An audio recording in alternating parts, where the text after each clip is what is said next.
Y el día de hoy pues vamos en relación al tema que estamos tocando, que es en relación a todos los aspectos de la iglesia, ¿verdad? Hoy el tema es la iglesia que está en tu casa. Y yo quisiera contarles hace muchos años, cuando todavía éramos niños con mis hermanos, mis papás nos llevaban a la iglesia, era una iglesia centroamericana. Ahí fue que conocí yo al Señor. Después de estar yendo a la iglesia durante 18 años, asistiendo todos los domingos a las reuniones, ellos iban a las reuniones de oración, a las reuniones de doctrina, a la escuela dominical. Pero pasados 18 años yo no había reconocido mi necesidad del Señor, hasta que tuve 18 años. En una clase de escuela dominical, un hermano norteamericano del CETECA nos confrontó con la necesidad que teníamos y reconocer nuestra necesidad de Dios, de una relación nueva con Él. Y hasta en ese momento yo me di cuenta que estaba bien que hubiera participado en todas las actividades de la iglesia, pero yo no lo había hecho conscientemente y nunca había realmente considerado esta situación hasta que en ese momento lo hice estando en la clase. Y ahí fue cuando yo recibí al Señor a los 18 años de edad. Obviamente pues hubo cambios definitivamente, y entonces pues confirmé realmente que Dios pues me había encontrado, ¿verdad? Yo lo había encontrado a Él. Pero les cuento esto porque en la parte de adelante, y estuvimos hablando ahí con Beatriz recordándonos cuál era el texto exacto, pero en la parte de adelante de la nave principal, se le llama, estaba un texto que decía: mas Jehová está en su santo templo, calle delante de él toda la tierra. Habacuc 2:20. Y cada vez que entrábamos veíamos eso nosotros: mas Jehová está en su santo templo, calle delante de él toda la tierra. Imagínense ustedes ese texto en letras grandes impresas. Uno con el tiempo pues cada vez que entraba ahí lo hacía despacio, sigilosamente, tratando de ver dónde andaba este Jehová que estaba en su santo templo, y tratando de estar callados, ¿verdad? Porque eso era lo que decía la palabra. Y es lo que estaba escrito ahí. Poco a poco, con el tiempo, ¿verdad?, en el estudio de la palabra, pues se va ampliando. En nuestro caso se va ampliando. Los que somos hijos de Dios tenemos que ir a estudiar la Biblia, que es lo que nos dice. Y se fue ampliando un poquito el panorama sobre este versículo: mas Jehová está en su santo templo, calle delante de él toda la tierra. Y empezamos a ver que desde el principio, en el Génesis, Dios, después de la formación de toda la creación, de todo el universo, empezó a comunicarse con el hombre, y dice que el Espíritu de Dios se movía sobre las aguas. Pero no nos dice exactamente cómo. Hablaba Dios, pero el hombre oía. Cuando Adán empezó a escuchar a Dios, probablemente Dios, el Espíritu de Dios, se movía sobre todo el huerto del Edén, que era su lugar en donde habitaba, y hablaba con el hombre, con Adán y con Eva. Más adelante en Éxodo se nos dice a nosotros, en Éxodo 25 empieza a hablarse sobre el tabernáculo, y Dios le habla a Moisés y le dice en Éxodo 25: y harán un santuario para mí, y habitaré en medio de ellos. Ya Dios específicamente habla en este momento con Moisés, le dice: bueno, yo voy a hacer presencia delante de ustedes. Ustedes me oyen, y ustedes han viajado por el desierto cuando yo les guío a través de una columna de nube en el día, y si se mueve la columna, ustedes me van a seguir, y una columna de fuego de noche, en donde sabrán que yo les estoy dirigiendo para donde ustedes tienen que llegar. Pero a partir de Éxodo 25, entonces ya Dios habla específicamente y le dice: y harán un santuario para mí y habitaré en medio de ellos. Si usted ha leído el Éxodo, se dará cuenta de cuántas pequeñeces y aparentemente cosas tan insignificantes, tanto detalle que Dios le da a Moisés para la construcción del templo. Cada una de esas cosas tiene un significado especial. Moisés entonces obedece la orden y empieza a construir el tabernáculo, y dice el Éxodo en capítulos más adelante: y Moisés tomó el tabernáculo y lo levantó lejos, fuera del campamento, y lo llamó el tabernáculo de reunión. Y cualquiera que buscaba a Jehová salía al tabernáculo de reunión que estaba fuera del campamento. Y Moisés salía también, y todos, cuando Moisés se iba, la mirada de todos los del pueblo iba en pos, dice, de Moisés, hasta que él llegaba al tabernáculo. Y cuando estaba Moisés, caía una nube en el tabernáculo, y en ese momento se levantaba cada uno de los del pueblo de Israel a la puerta de su tienda, dice, y adoraba. ¿Cuáles eran los lugares que tenía este tabernáculo de reunión, donde el pueblo podía acercarse a Dios, porque sabían que la presencia de Dios estaba en ese lugar?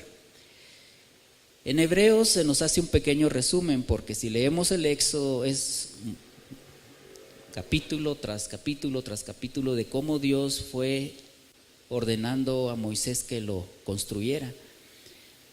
Pero en Hebreos capítulo 9 se nos da un pequeño resumen de cómo fue. Dice: porque el tabernáculo está dispuesto así.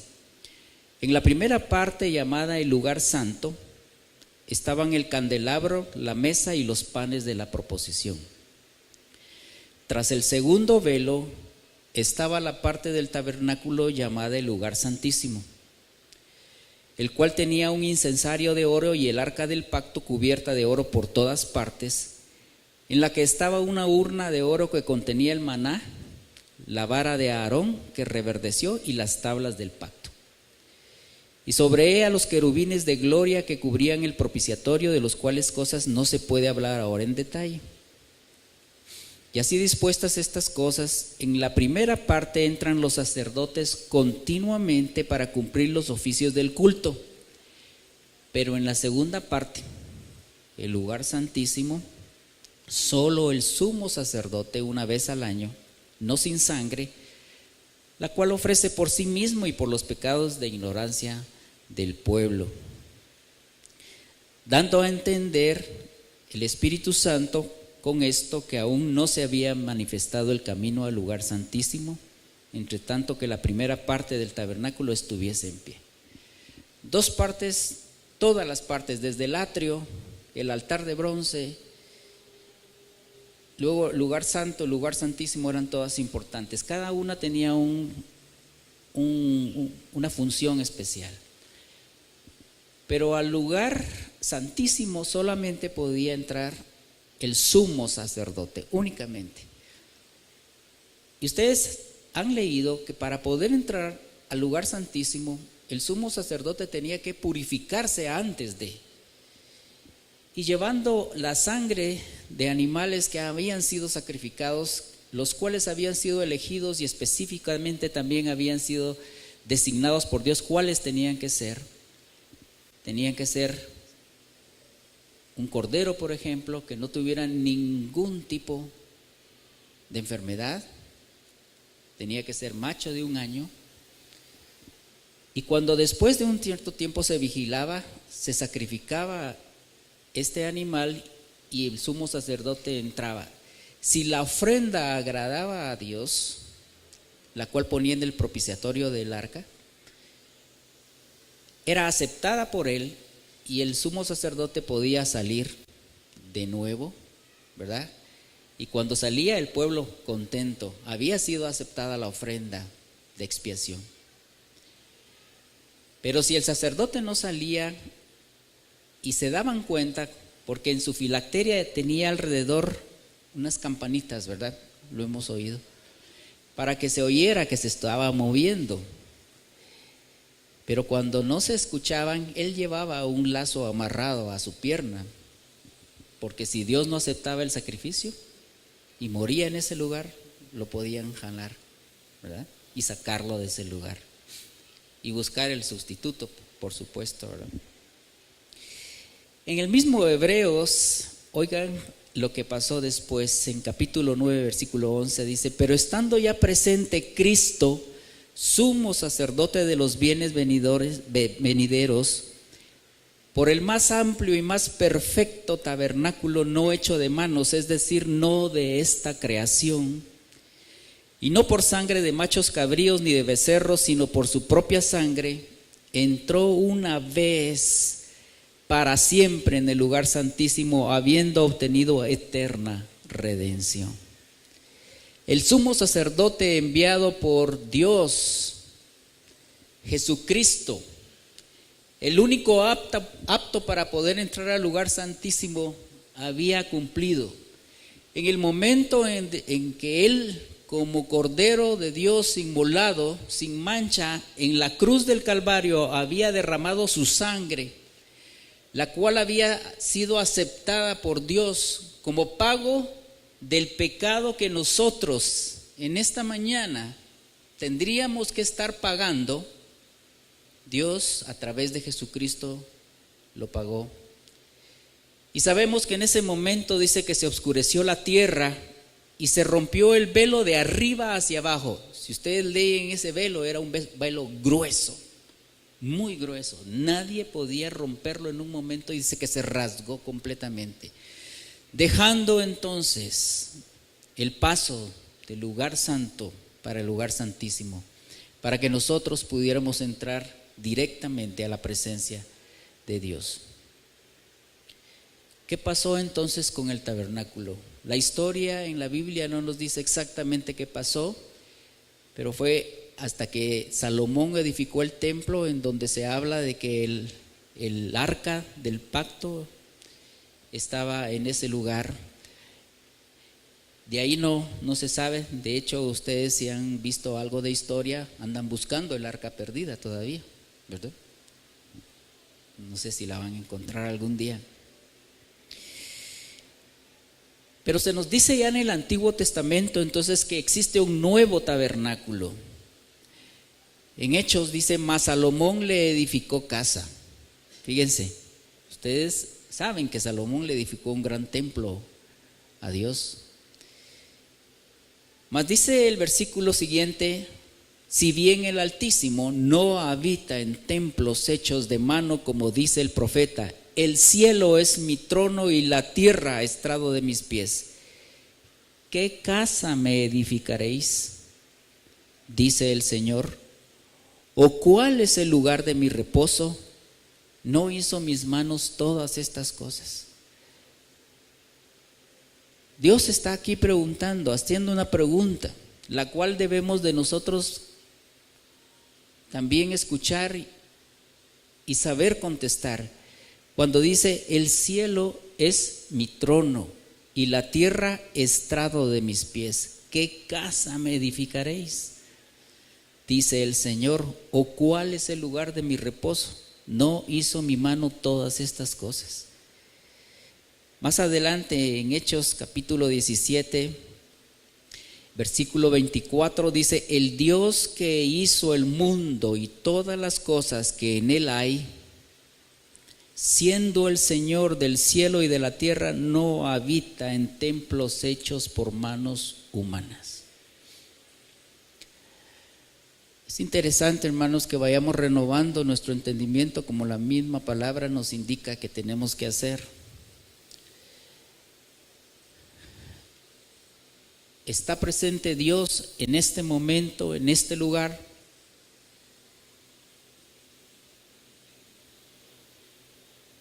Por supuesto que sí, porque aquí estamos nosotros. ¿Qué pasa cuando se va la iglesia y se cierran las puertas? La Biblia dice que Dios habita en todo lugar, por supuesto. Pero la habitación de Dios no es este lugar. Porque dice la palabra que Él no habita en templos hechos por manos humanas. ¿Cuánto debería de ser revelada esta verdad en tantas personas en la construcción de templos, que cada vez pareciera que se está llevando a cabo una como competencia de ver quién los hace más grandes, más suntuosos, más lujosos? ¿Quién tiene las pantallas gigantes más grandes? El equipo de sonido más de última generación. Cuando después se queda vacío, ¿qué? No hay nada ahí. Primera de Corintios 3:16 dice: ¿no sabéis que sois templo de Dios y que el Espíritu de Dios mora en vosotros? ¿Quién es el templo de Dios? Nosotros somos el templo de Dios. Aquellos que hemos sido redimidos, aquellos que hemos sido comprados por un precio, la sangre de Cristo. Entonces viene el Espíritu de Dios y mora en nosotros y nos convertimos entonces en el templo de Dios. Yo soy el templo de Dios. Usted es el templo de Dios. Una verdad tan grande que sinceramente, hermanos, yo no puedo entenderlo. Cómo la presencia del Espíritu de Dios mora en mi vida, en este cuerpo que Dios me ha dado, y que en un día, por supuesto, sin ninguna duda se va a deteriorar o se está deteriorando y va a terminar completamente, pero nosotros continuamos una eternidad con Él. Pero mientras tanto tenemos que cuidar este templo, porque en nosotros mora el Espíritu de Dios. Al empezar a nosotros entonces a ser el templo del Espíritu de Dios, no es que nos convirtamos en pequeños dioses. Tengan mucho cuidado con eso, ¿verdad? No somos pequeños dioses, somos criaturas hechas por un Dios soberano, omnipotente, las cuales fuimos elegidos. ¿Cuáles creen que fueron los requisitos para ser elegidos nosotros?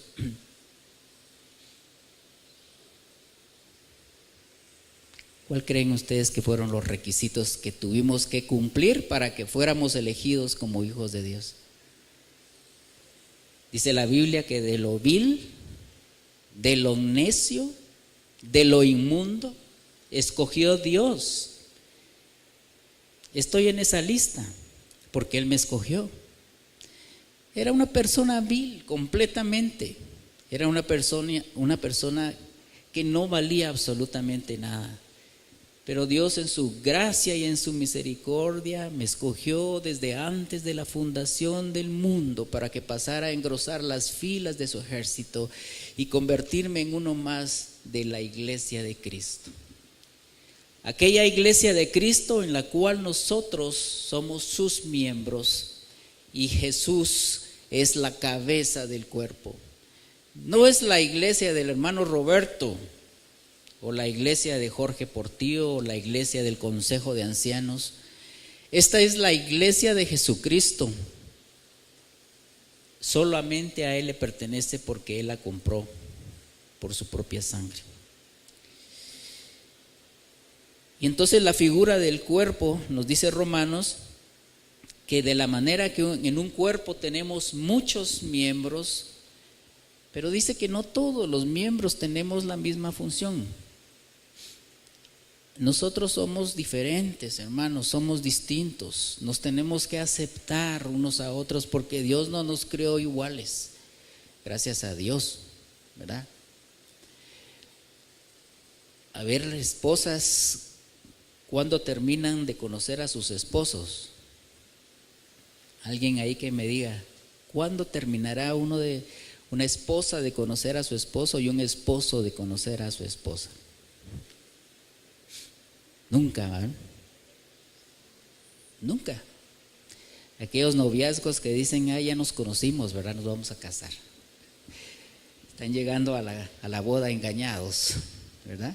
Porque realmente cuando se casan y después de que se casan es cuando se empieza a evidenciar realmente lo que uno es, y no del todo, sino que como que lo va dosificando así por poquitos, ¿verdad, Cristian? Sí, todavía no nos conocemos nosotros con Beatriz. Y dice la Biblia entonces que somos muchos miembros, pero no todos tenemos la misma función. Así nosotros, siendo muchos, somos un cuerpo en Cristo y todos miembros los unos de los otros. Eso sí es cierto. Todos miembros los unos de los otros, aunque no nos guste. Aunque mi nariz no me guste, o mi ojo lo tengo medio apachado, ¿verdad? O la torcida la boca, o un dedo más corto que el otro. Todos somos miembros del mismo cuerpo y todos tenemos diferente función. Cuando estudiamos el año pasado los dones espirituales, tocamos el capítulo de Romanos, ¿verdad? Y ahí estábamos viendo, dice que de manera que teniendo diferentes dones, según la gracia que nos es dada, y habla de una lista después que se complementa con otros pasajes de la Biblia del Nuevo Testamento. Pero en Romanos se nos menciona el de profecía, que lo ejercitemos con fe, el de servicio en servir, el que enseña en la enseñanza, el que exhorta en la exhortación, el que reparte con liberalidad, el que preside con solicitud y el que tiene misericordia con alegría. Sabemos que cada uno de nosotros, ¿verdad? Tenemos por lo menos un don que Dios nos ha dado, diferente a una habilidad, ¿verdad?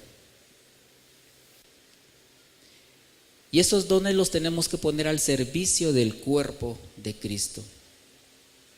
Por la gracia que nos es dada, lo debemos de poner a funcionar. Pero no podemos poner a funcionar un don, ¿verdad?, si no somos parte del cuerpo de Cristo. ¿Cómo va a ser posible? Recuerdo yo siempre el ejemplo que me sirvió mucho para lograr entender: si usted está haciendo un trabajo manual o está haciendo un trabajo de carpintería y de repente no calcula bien o se le tuerce el clavo y se mete el martillazo en el dedo,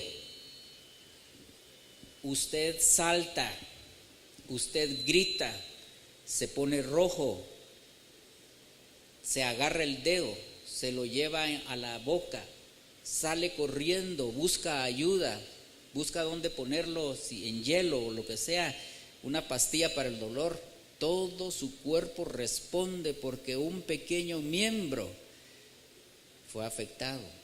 Una espina que se meta en un dedo, en la planta del pie, un rozón, cualquier cosa, usted responde en su cuerpo natural porque necesita aliviar el problema que está sufriendo.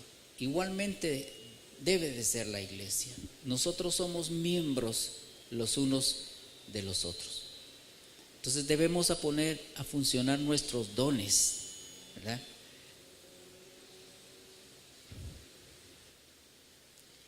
Versículo 9 de ese mismo capítulo 12 dice: pero el amor sea sin fingimiento. El amor sea sin fingimiento. Dios nos está pidiendo aquí a través de la carta de Romanos que nosotros mostremos amor, porque eso es un mandamiento que vamos a ver y que ya lo conocemos también, pero que ese amor sea sin fingimiento. No aparentemos lo que no somos. ¿Por qué no empezamos a tratar de ser como somos? Probablemente a muchos de nosotros no nos guste o no les guste a los demás, pero la palabra misma nos manda, y es un mandato, hermanos, que dice que el amor nuestro debe de ser sin fingimiento. Acá en esta congregación el día de hoy es muy fácil. ¿Cómo está, hermana? ¿Qué tal? Que Dios le bendiga, ¿verdad? ¿Cómo le ha ido? ¿Verdad? Voy a orar por usted, o voy a estar orando por usted toda la semana. Porque es muy fácil. ¿Por qué? Porque no nos conocemos. Solamente a algunos nos conocemos un poquito, pero la mayoría no nos conocemos. Entonces, ese amor sin fingimiento, ese amor que no viene del Espíritu Santo, sino es un amor realmente, un amor carnal, porque si no es del Espíritu, es de la carne, lo ponemos a funcionar para que todo vaya bien y todo aparente estar bien. La palabra nos dice que el amor sea sin fingimiento, compartiendo para las necesidades de los santos, practicando la hospitalidad. Y el versículo 15 del capítulo 12, gozaos con los que se gozan y llorad con los que lloran. Gocémonos en los éxitos de los demás. ¿Cómo es de difícil, de veras? ¿Cómo es de difícil gozarse en el éxito de los demás? Porque nosotros quisiéramos ser los que estamos teniendo ese éxito.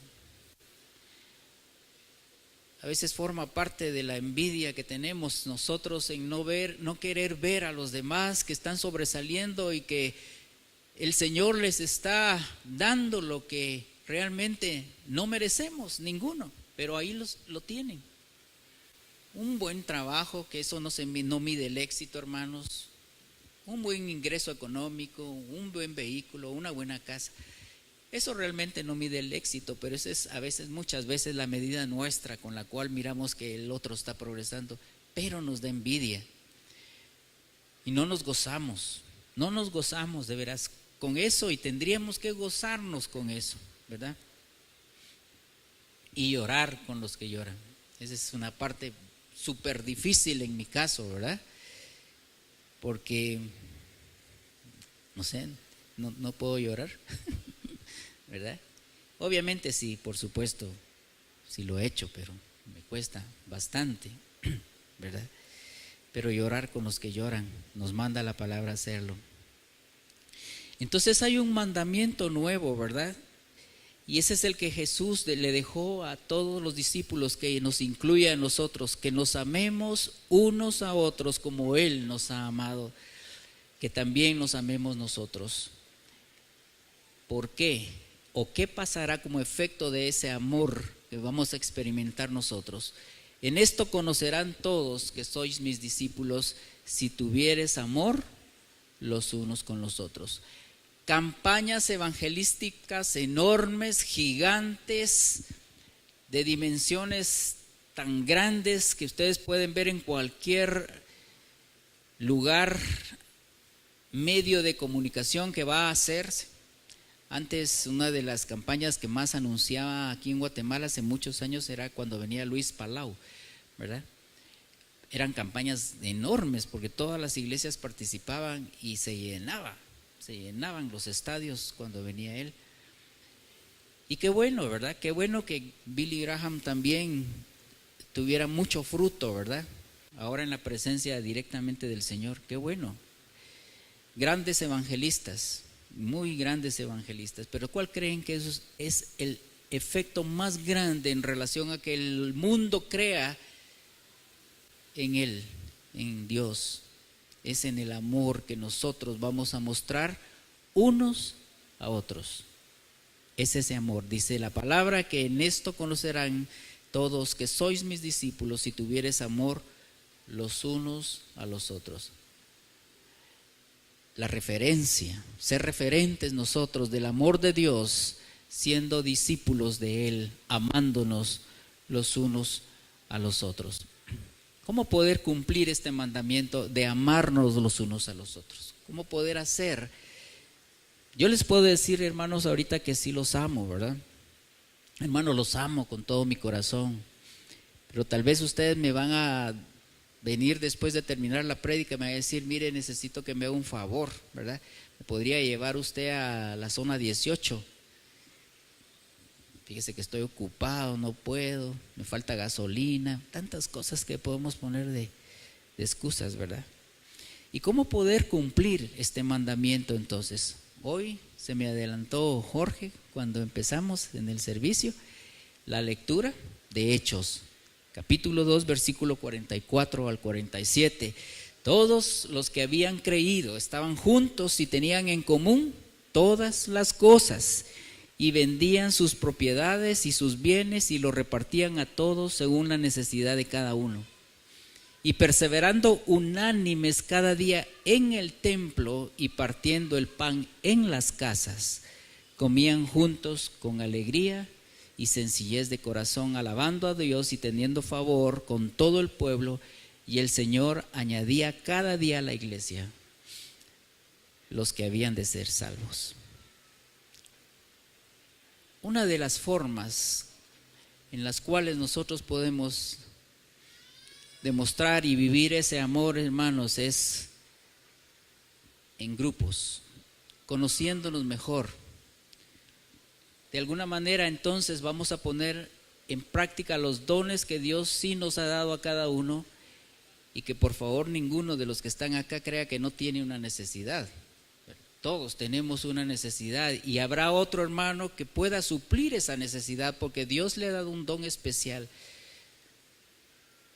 para que nosotros podamos suplir esas necesidades y el cuerpo de Cristo crezca, ¿verdad? Crezca. Y entonces en los grupos pequeños es donde nosotros podemos compartir nuestras necesidades, nuestras alegrías. En los grupos pequeños es donde nosotros nos podemos gozar los unos con los otros y llorar los unos con los otros. En ese momento ahí podemos, en un grupo muy pequeño, exponernos. Eso es algo que tenemos que quitar, ¿verdad? De nosotros, esa gran coraza que tenemos enfrente de nosotros, que somos infalibles. No nos puede pasar nada, sobre todo los que estamos en liderazgo, como que si no. Cuando la gente le dice a uno, yo vine la vez pasada y usted no vino a dar consulta, yo pensé que ustedes no se enfermaban. Está muy equivocada. Nosotros tenemos problemas, hermanos, todos los que estamos acá tenemos necesidades que suplir. Y yo sé que el Señor es bueno con nosotros y tiene misericordia y utilizará el cuerpo de Cristo para poder suplir esas necesidades. Pero es bueno. Como congregación nosotros, como Iglesia Bíblica en el Camino, nosotros estamos proponiéndolo, que nos podamos reunir en grupos pequeños, pero no como una estrategia humana, como una estrategia que porque las demás iglesias lo están haciendo, no. Porque es una estrategia de parte de Dios que está escrita en la palabra y que dice que se reunían los primeros discípulos en las casas. Y cuando se reúne en la casa puede darse a conocer. Desde el momento en que le piden a uno, mire usted hermano, puede dar su casa para poderse reunir. Está muy lejos, hombre. Yo creo que aquí no van a venir los hermanos. Nosotros vivimos en terrazas, por si han ido por ahí, está un poco lejos, ¿verdad?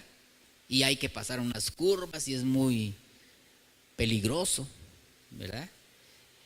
Pero tenemos que abrir nuestras casas.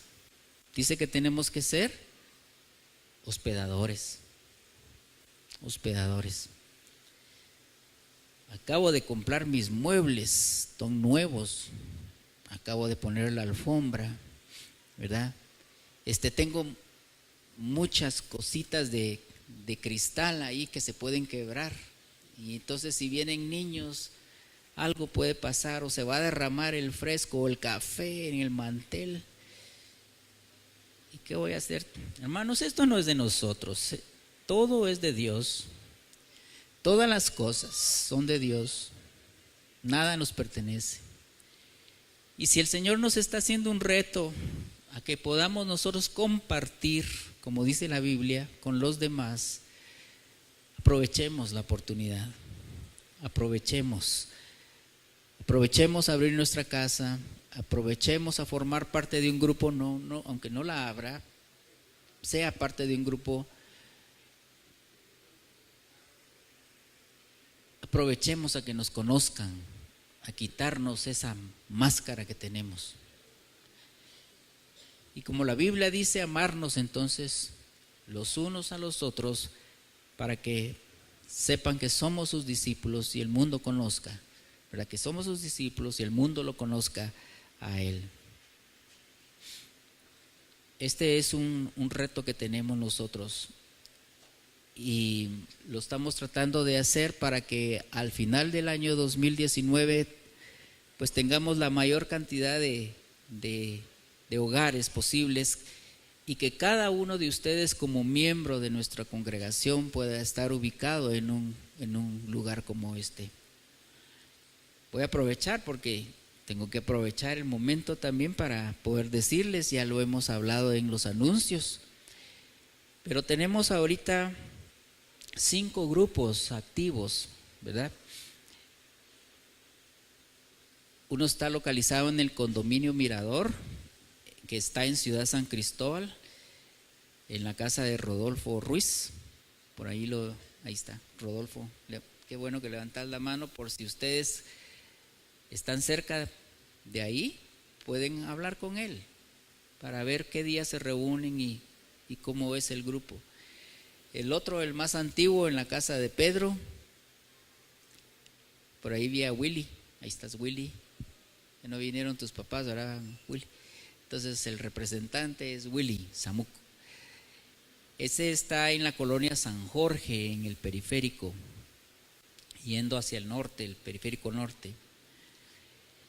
Otro en San José Villanueva, que para ubicarse en ese lugar tienen que hablar con el hermano Roberto, que todavía están ahí pendientes de algunos detalles para poder tener un lugar un poco fijo. El de la familia Carranza, que tiene también bastante tiempo, se reúnen el día viernes en el sector B1 de Ciudad San Cristóbal. Aquí está, gracias, Chante. También para poder reunirse en este lugar. Y el grupo que se reúne en nuestra casa es en terrazas, que es en volumen. Bueno, ya nos estamos reuniendo, somos un buen grupo ya. Creo que dentro de poco, si el Señor lo permite, pues vamos a tener que empezar a buscar o un lugar más grande o otra casa en donde reproducirnos, porque si llegan todos ya somos bastantes, ¿verdad? Entonces, hermanos, el reto es este: amémonos unos a otros. Y la manera de hacerlo es a través de poner nuestro cuerpo, nuestras posesiones,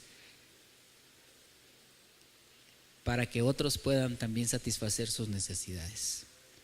Vamos a orar. Padre, gracias te damos, Señor, porque Tú has provisto, Señor, tantas estrategias, Padre Santo, para que tu iglesia pueda crecer y darte la gloria. Ese es el fin último de todas las cosas como tus hijos, es darte toda la gloria y la honra.